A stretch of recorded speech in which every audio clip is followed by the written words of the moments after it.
Gate 23 at JFK buzzes with late-night travelers, bleary-eyed and impatient. Red-eye to Los Angeles. Maria Reyes, 34, flight attendant with 10 years of experience, scans boarding passes with practiced efficiency.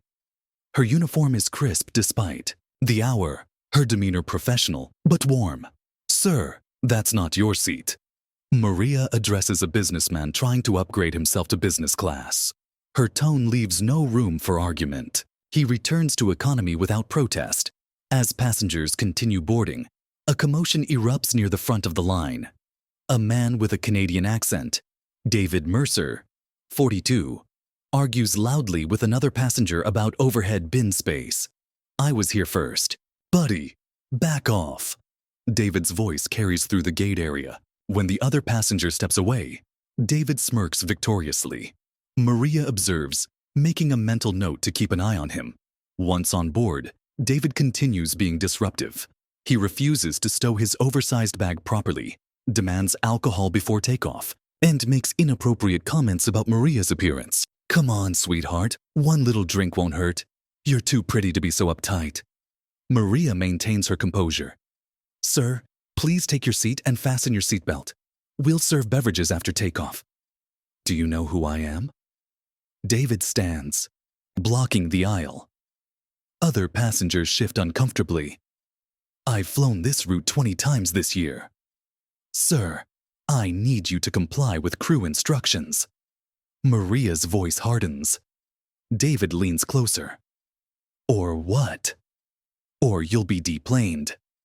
The standoff intensifies as David refuses to sit. Maria signals to her colleague, who calls the captain. Within minutes, 2 air marshals appear at the cabin door. "This is ridiculous." David protests as they approach. "I'm just asking for a drink." "Sir, you need to leave the aircraft now," Maria states firmly. As David is escorted off, he locks eyes with Maria. "You're making a mistake. Check the manifest. Check who's on board." The door closes with a heavy thunk. Through the window, Maria watches David gesturing wildly to ground staff.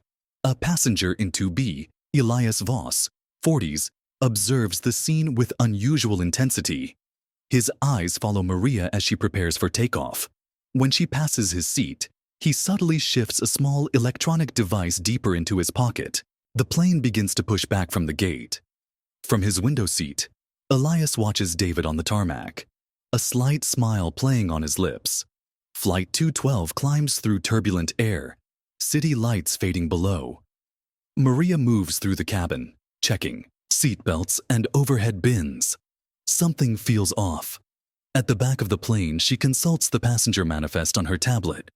Seat 16F shows booked but remains empty. Strange. The database indicates the passenger checked in. Maria frowns, glancing at the vacated seat. "He deserved it," a middle-aged woman whispers as Maria passes. "That Canadian was out of line." "Actually," another passenger interjects, "I think that guy was trying to tell you something. He seemed more urgent than drunk." Maria dismisses the comment. "I've handled hundreds of difficult passengers. Trust me, I know the type."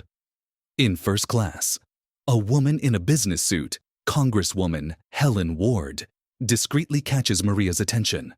Prestigious banking committee member, traveling without her usual security detail.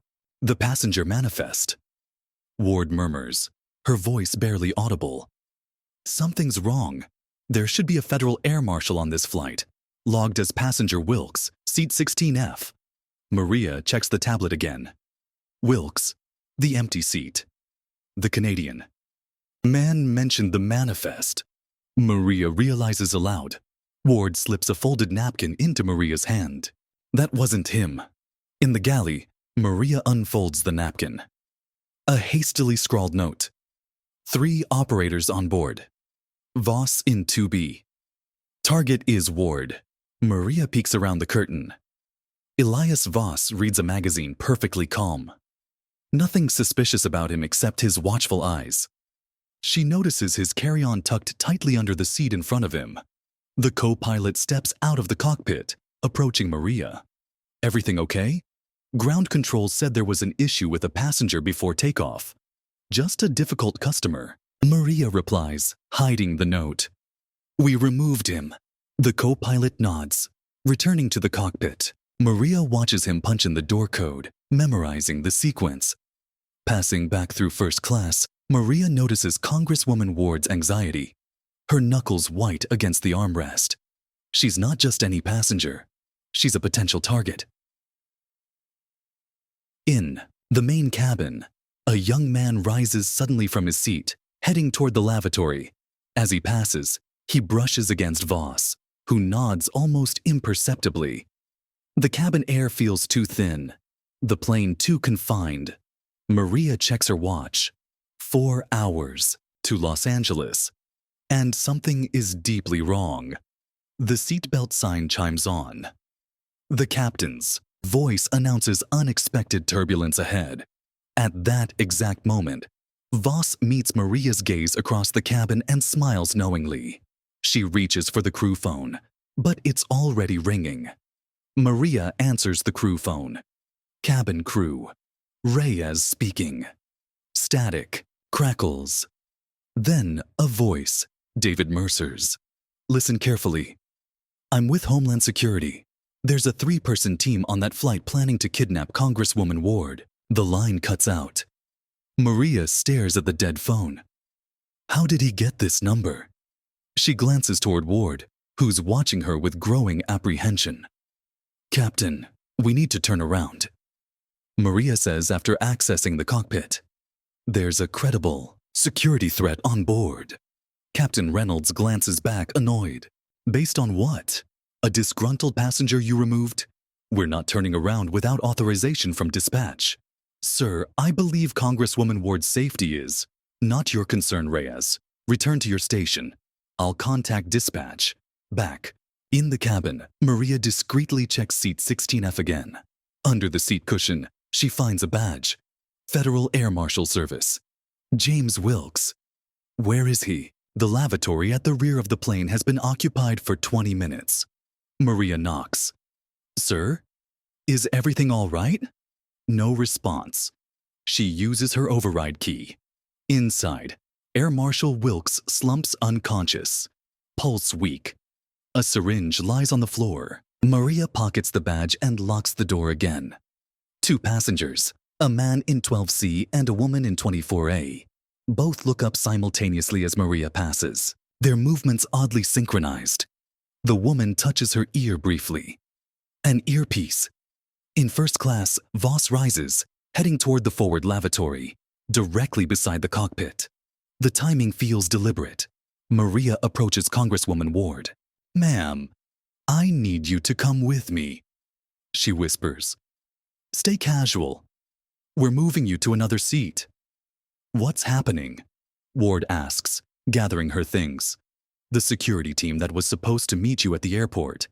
They contacted us. There's been a threat. A lie. But it gets Ward moving. Maria escorts her to the crew rest area, tucked away from passenger sight. Stay here. Don't open for anyone but me. The cabin pressure suddenly drops. Oxygen masks deploy, causing chaos. Passengers fumble with masks, shouting in confusion. Perfect cover. Maria spots the woman from 24A moving purposefully toward first class. Hand inside her jacket. The man from 12C blocks the aisle in the opposite direction, preventing Maria from returning to the cockpit. Through the commotion, she hears the lavatory door near the cockpit unlock. Voss emerges, something metallic glinting beneath his cuff. The cockpit door alarm suddenly blares, red lights flashing across the cabin ceiling. Someone is trying to override the entry system. Maria grabs a fire extinguisher from its mount. 3 targets, 1 defenseless congresswoman, 30,000 feet of empty air below, and no one coming to help. Oxygen masks dangle from the ceiling like strange fruit. Maria moves against the tide of panicking passengers, fire extinguisher gripped tightly. The cabin pressure warning continues to blare. Voss reaches the cockpit door. pulling a small electronic device from his pocket, a security bypass tool. Exactly what David Mercer warned about. Maria signals to her colleague, Tanya, pointing urgently toward Voss. Tanya nods in understanding, grabbing the beverage cart and shoving it down the aisle toward him. Voss turns at the sound, just in time for the cart to slam into his legs. He staggers but remains upright, the device still in his hand. His expression shifts from calm to coldly professional. "Ladies and gentlemen, remain calm and in your seats," Voss announces, with authority, pulling out what appears to be a Homeland Security badge. There is a security situation on board this aircraft. Several passengers lower their oxygen masks, looking relieved. A federal agent. They're safe. Maria knows better. The woman from 24A approaches from behind, grabbing Maria's arm. "Flight attendant, step aside. We're handling this." Maria swings the fire extinguisher in a wide arc, connecting with the woman's ribs. She doubles over, gasping. The man from 12C rushes forward. Maria discharges the extinguisher, filling the aisle with white chemical fog. Through the haze, Maria spots a flight attendant call button flashing insistently from the crew rest area. Congresswoman Ward. Voss speaks into his sleeve. "The target is missing. Find her."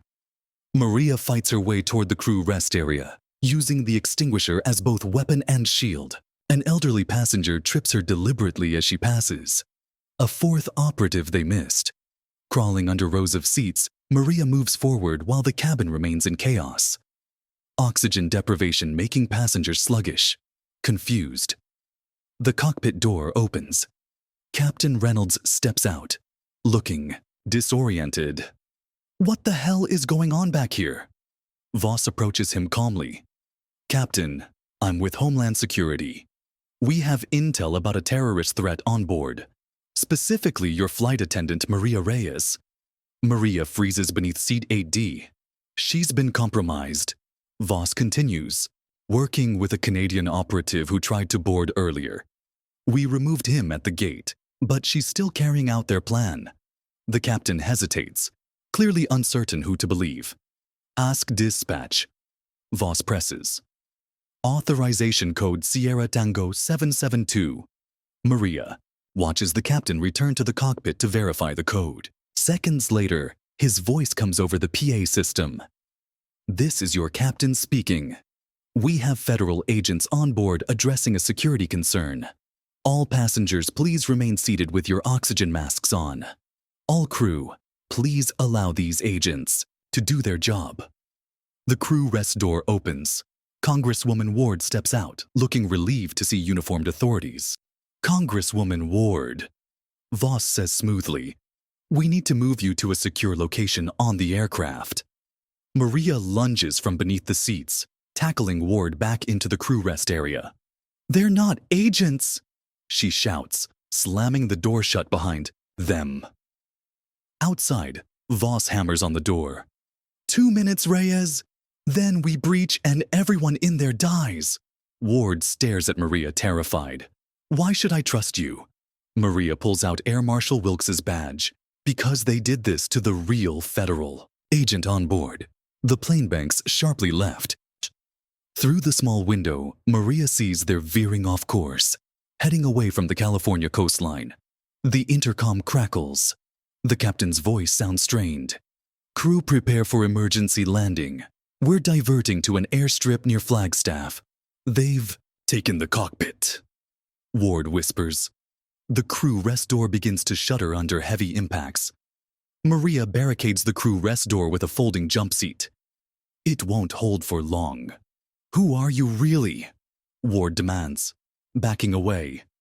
"And why are they after me?" "I'm exactly who I appear to be," Maria replies, searching the small space for anything useful. "A flight attendant who kicked the wrong man off this plane. The Canadian, David Mercer. He called the crew line after takeoff, said he's Homeland Security." Ward's expression shifts from fear to grim understanding. "Not Homeland. He's CIA. Undercover division focused on domestic threats." Maria stops rummaging. "How would you know that?" Ward straightens, suddenly looking less like a frightened passenger and more like someone accustomed to classified briefings. Banking.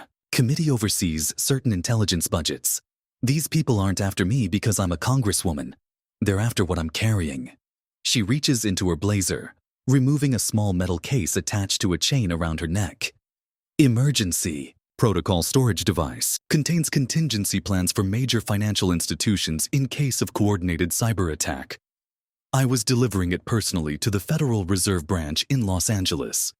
The pounding on the door grows more insistent. Metal groans. They're not hijackers. Ward continues. They're mercenaries working for a financial terrorism cell.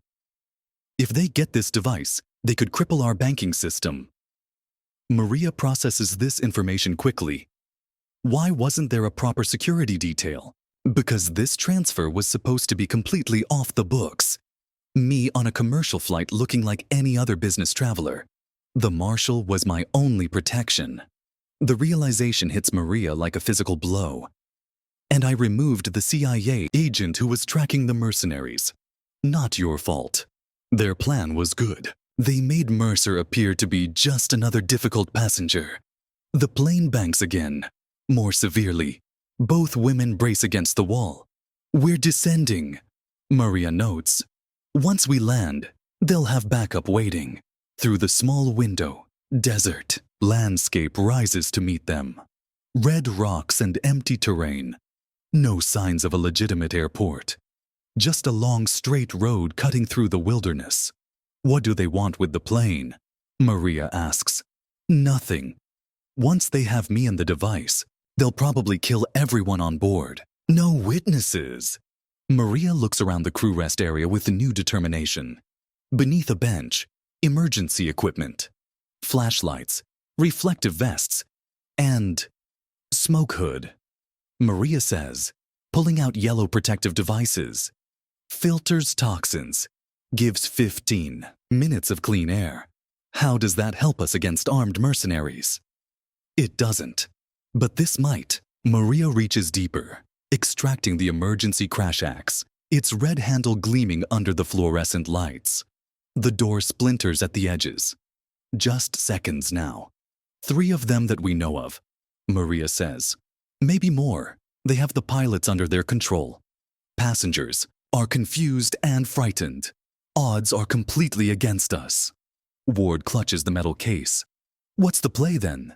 The unexpected. Maria positions herself beside the door, axe raised.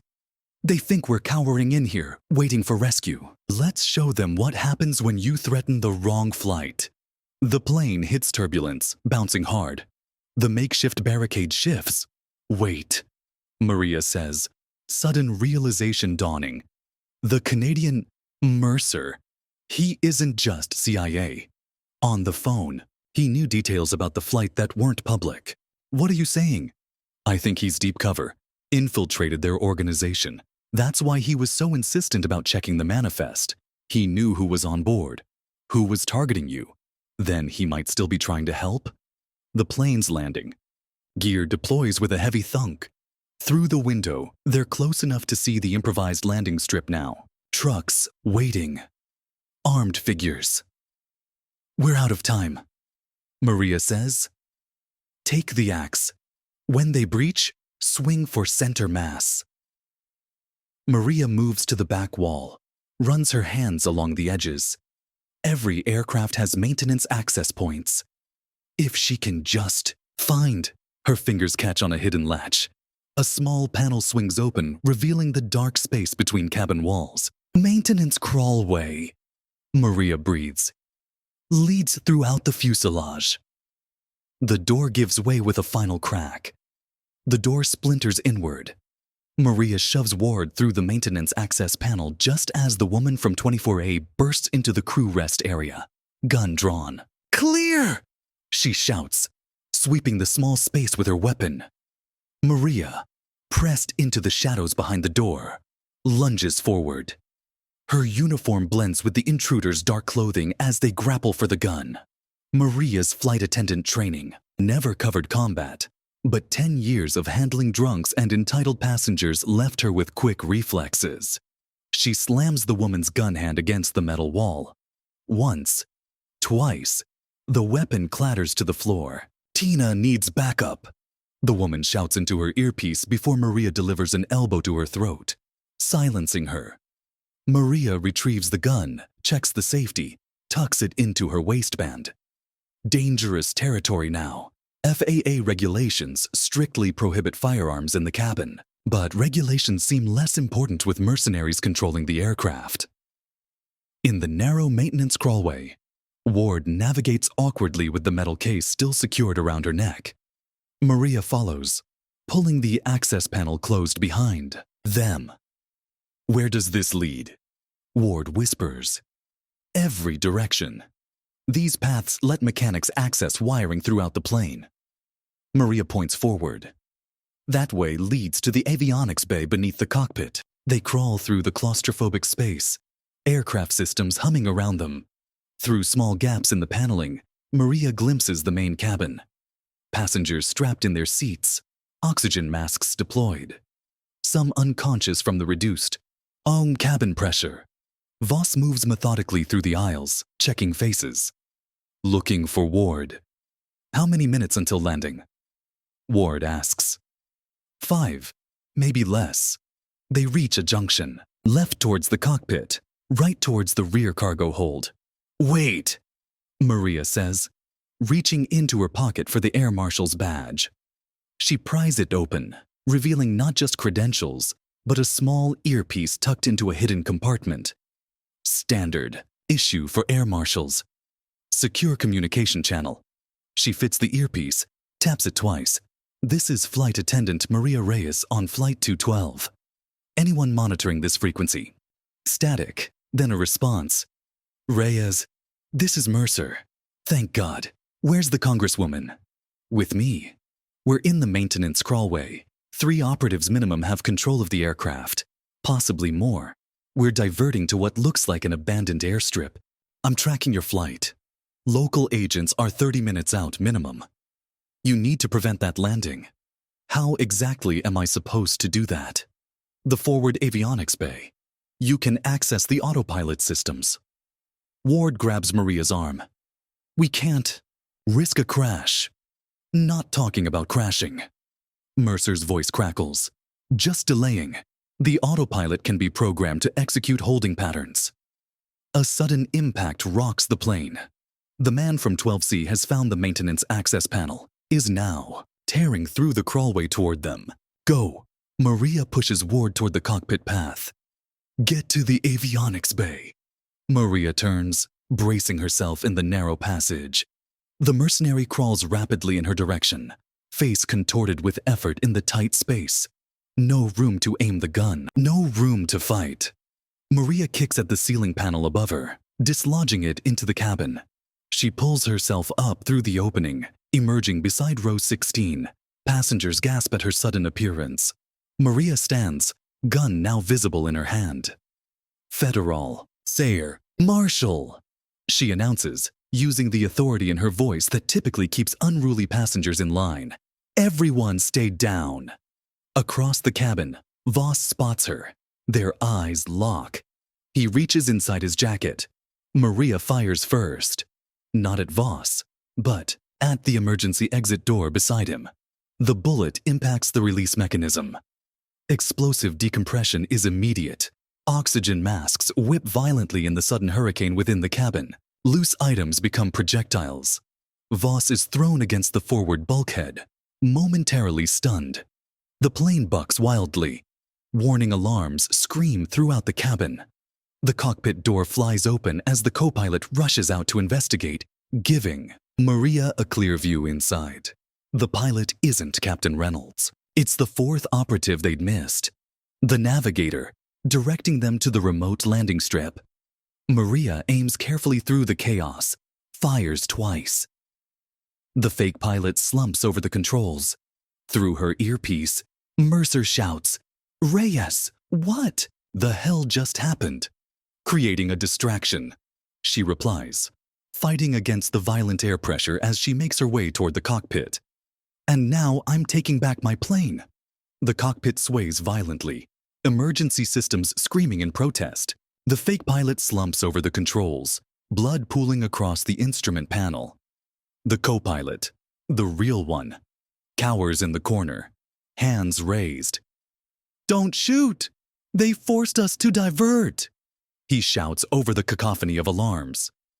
Maria lowers the gun slightly. "Take the controls.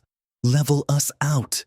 As the co-pilot scrambles into the captain's seat, Maria scans the chaos behind her. The emergency exit has partially deployed, creating a controlled decompression.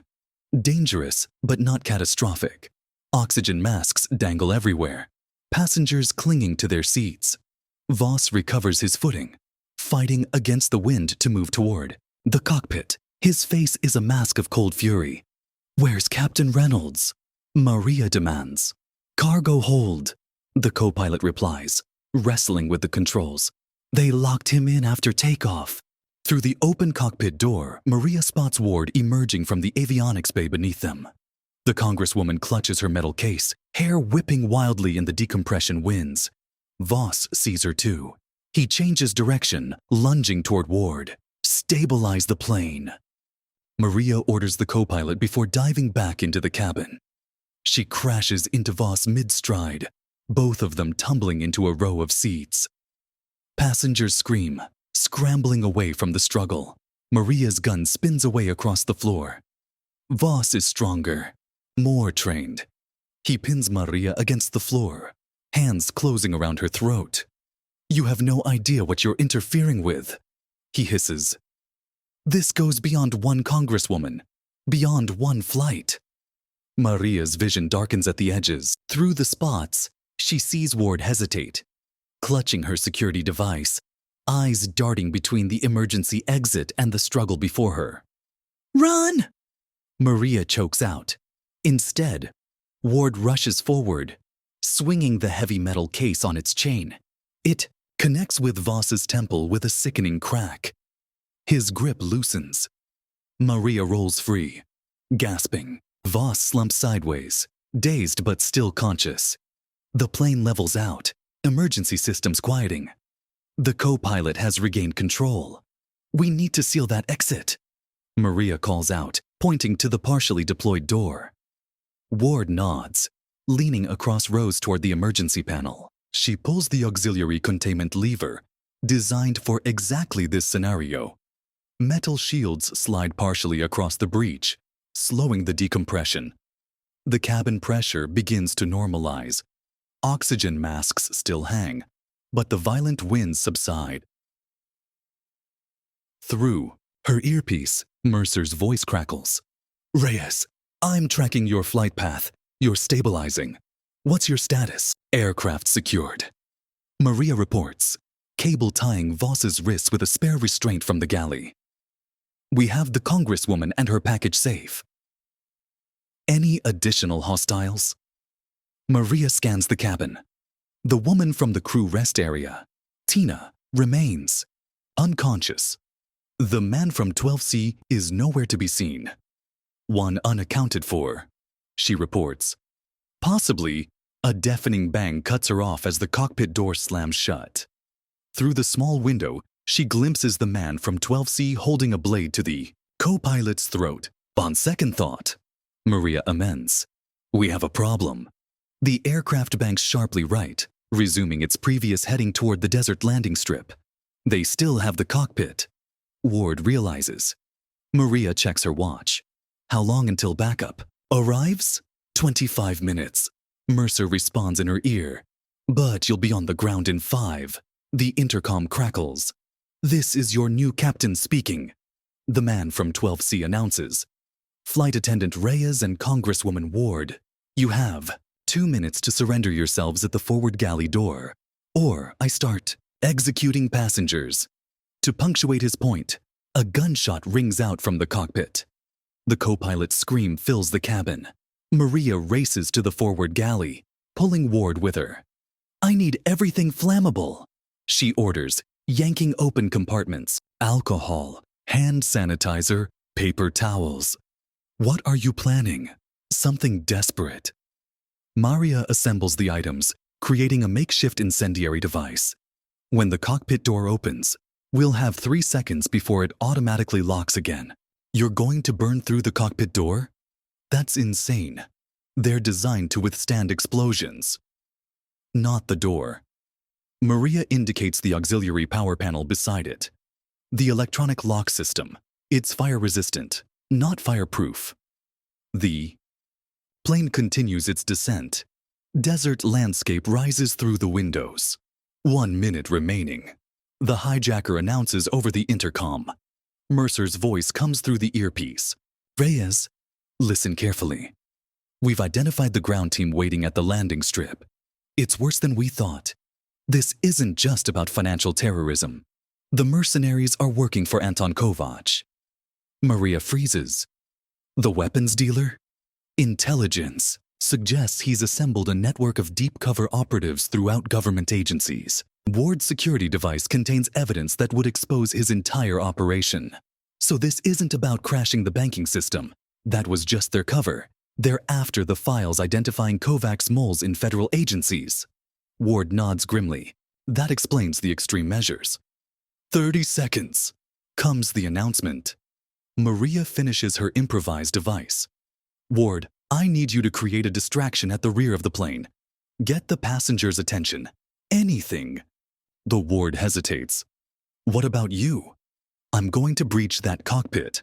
As Ward moves down the aisle, Maria positions herself beside the cockpit door, device ready. Through the small window, she sees the hijacker watching for her approach, gun trained, on the wounded co-pilot. Ward begins shouting from the back, pointing out the window. Passengers turn, gasping at whatever imaginary threat she's invented. The hijacker's eyes flick toward the commotion. That split second of distraction is all Maria needs. She triggers the overhead smoke detector with a cigarette lighter. Emergency protocols activate. The cockpit door automatically opens for 3 seconds to allow crew evacuation. Maria tosses her incendiary device directly at the electronic lock panel as the hijacker turns back. Flames erupt, racing across the control circuits. The door tries to close, but fails, mechanism shorting out. Maria dives through the opening, tackling the hijacker against the instrument panel. The gun discharges, bullet shattering the side window. Explosive decompression returns, more violent in the confined cockpit. Warning systems scream as the plane lurches. The hijacker slams Maria against the controls. The aircraft nosedives. G-forces pin them both against the ceiling as the plane inverts. With a desperate effort, Maria wrenches the gun from the hijacker's grasp and fires twice. His body goes limp. She pulls herself into the pilot's seat, fighting the controls. The TU. Ground rushes toward them. Sand and rock filling the windscreen. Pull up! The wounded co-pilot screams. Maria yanks back on the yoke with everything she has. The engines scream in protest. The fuselage creaks under the strain. Slowly, impossibly, the nose lifts. The plane levels out just 100 feet above the desert floor, skimming over scrub and sand. We need to find an actual runway, Maria says. How far to the nearest airport? The co-pilot checks the navigation system. 20 minutes to Flagstaff. Through the earpiece, Mercer's voice returns. Reyes, we've got fighters escorting you and emergency services standing by. Just keep her in the air. Maria exhales, hands steady on the controls as they climb to a safe cruising altitude. In the cabin behind her, Ward secures the hijackers with the help of awakened passengers.